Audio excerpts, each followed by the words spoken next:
আচ্ছা, এতদিন ধরে তোমাদের অনেক রকমের রেসিপির সহজ সরল ঘরোয়া পদ্ধতিতে রান্না করা দেখিয়েছি। আজ আবারও আমার একটি পছন্দের রান্নার রেসিপি নিয়ে হাজির হয়েছি তোমাদের কাছে। দেখো তো পছন্দ হয় কি না। চিংড়ি মাছ দিয়ে গাটি কচুর ডালনা। তাহলে চলো এই রেসিপি বানানোর জন্য কি কি প্রয়োজন দেখে নিই।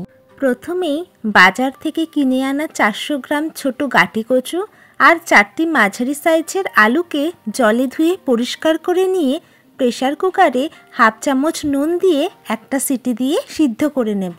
তবে এটা সিদ্ধ হতে থাক, এই সময় একটা মশলার মিশ্রণ বানিয়ে ফেলি।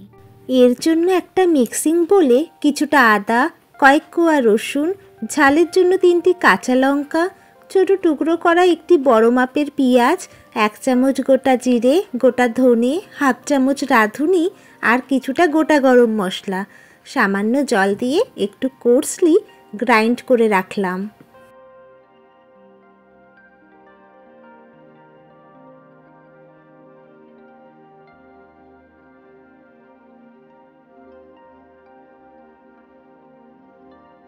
চলো এবার সিদ্ধ করে রাখা গাটি কচু আর আলুগুলোকে খোসা ছাড়িয়ে ছোট টুকরো করে কেটে নেব। তোমরা কিন্তু চাইলেই খোসা ছাড়িয়েই সিদ্ধ করতে পারতে, আমার এভাবে সুবিধা হয় তাই আগে সিদ্ধ করি এবং তারপরেই খোসা ছাড়িয়ে নিই। তোমরা আমায় কমেন্ট করে জানাতে পারো কোন কোন রান্নার রেসিপি তোমরা দেখতে চাও, আমি অবশ্যই সেই সকল রেসিপির ভিডিও আনব। কথা বলতে বলতেই আমার সব আলু এবং কচুগুলোকে ছাড়ানো হয়ে গেল। এবার টুকরো টুকরো করে কেটে নিই।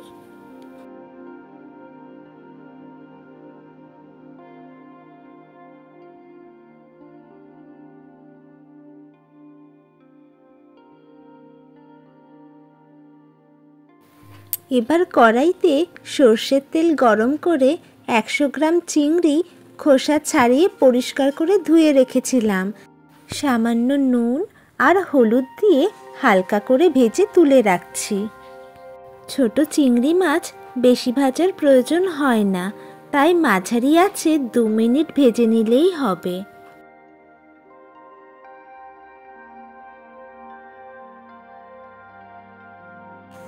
চিংড়িগুলোকে তেল থেকে তুলে নিয়ে ওই তেলেই অল্প গোটা জিরে ফোড়নে দিয়ে আগে থেকে তৈরি করে রাখা মশলার পেস্টটা দিয়ে তেল না ছাড়া পর্যন্ত কষে নেব।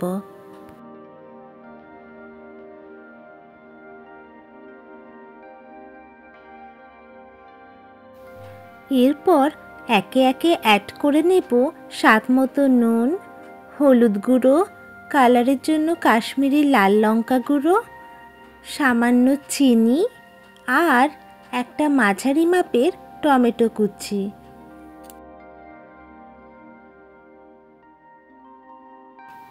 এবার টমেটো না গলা পর্যন্ত কুক করে নেব আর এরকম তেল ছেড়ে দিলে কড়াইতে দিয়ে দেব কচু আর আলু।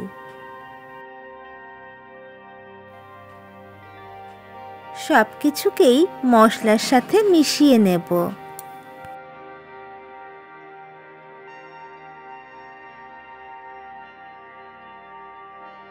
মশলাটা ড্রাই মনে হলে এতে সামান্য পরিমাণ জল দিয়ে আরও 5 মিনিট ফুটিয়ে নেব এবং ভেজে রাখা চিংড়িটা এই সময়েই দিয়ে দেব।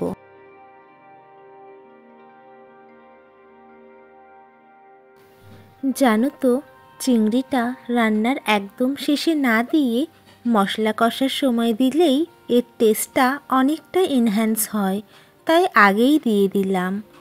এরপর আরও মিনিট 7 ধরে কষে নিয়ে গ্রেভির উপযুক্ত পরিমাণ জল দিয়ে ফুটিয়ে নিলেই হবে। শেষে ধনেপাতা কুচি দিয়ে গ্যাস বন্ধ করে সার্ভ করে নেব। একবার এইভাবে রান্নাটা করে দেখো, কথা দিচ্ছি রুটি হোক কিংবা ভাত, মাছ মাংস কিচ্ছু লাগবে না। আর হ্যাঁ, কেমন লাগলো রেসিপিটা জানিও। Till then take care, bye bye, দেখা হচ্ছে অন্য কোনো রেসিপির সাথে।